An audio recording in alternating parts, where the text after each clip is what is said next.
Et ne serait-ce que discursivement, politiquement, je pense qu'il apporte vraiment quelque chose de nouveau, c'est-à-dire, il faut bien le dire, quelque chose qui se fait en dehors du parti, démocrate et puis surtout quelque chose qui s'attaque au parti démocrate pour essayer finalement de délivrer quoi, de faire quelque chose pour les gens. Donc essayons de ne pas trop l'enfermer dans cette, c'est facile quoi, mais de pas trop l'enfermer dans cette narration heu, du candidat progressiste qui va finalement, Oui. décevoir. On On doit quand même pour dire que revenir Zoran sur leur rend bien, puisque bon, Zoran ne parle finalement jamais du parti démocrate.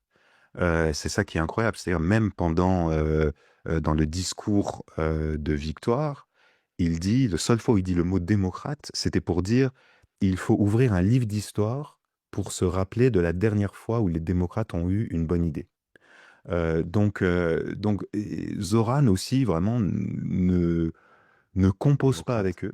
Donc c'est ça la campagne de DSS, c'est ça la tactique de DSS, c'est d'essayer d'infiltrer le parti démocrate et d'essayer de le changer de l'intérieur. Bon ça c'est la grande discussion qu'on a toujours, c'est est-ce qu'on crée quelque chose en dehors ou est-ce que l'on essaye de changer le parti démocrate? Bon, et il mélange un peu des 2. C'est-à-dire que c'est des gens, qui ne font pas partie du tout du parti démocrate, ils sont pas dans le parti démocrate. Ils essayent de le changer de l'intérieur, et quelquefois ça marche pas, ça marche souvent pas, hein, comme avec Bernie Sanders ou même avec AOC, on voit bien qu'elle s'est, beaucoup, disons centrisée. Bon, là, ça fait que 2 semaines que Zoran Mandani est aux commandes de la ville. Pour l'instant, ça marche pas trop mal, mais voilà, l'avenir nous dira si, s'il tient la ligne. Quel Moi, a je crois été que les idées déjà sont un peu plus à gauche que celles d'Obama. C'est-à-dire, c'est quelqu'un qui vient quand même pas de la même matrice. C'est quelqu'un qui n'a jamais fait confiance, au parti démocrate. C'est quelqu'un qui s'inscrit quand même dans une autre histoire. Donc moi, j'ai l'impression que quand même, il offre, quelque chose qui est assez nouveau. digital? Et puis Alors j'essaie aussi de après montrer, que ça peut être, avec vraiment beaucoup de limites, un exemple pour la gauche, non seulement en France, mais aussi dans d'autres pays, pour, reconquérir le pouvoir, voilà, bon, dans un monde qui est, dominé par l'extrême droite, Cocoville.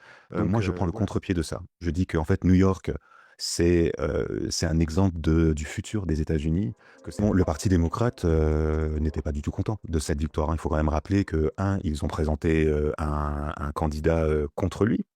Donc c'était le fameux Andrew Cuomo. Alors c'était un gouverneur qui était très connu, hein, à New York City, c'est une dynastie. Son Alors père était après, je vais pas te mentir, il y a eu, beaucoup de renoncements, depuis la campagne et depuis même le début du mandat. Je crois que voilà,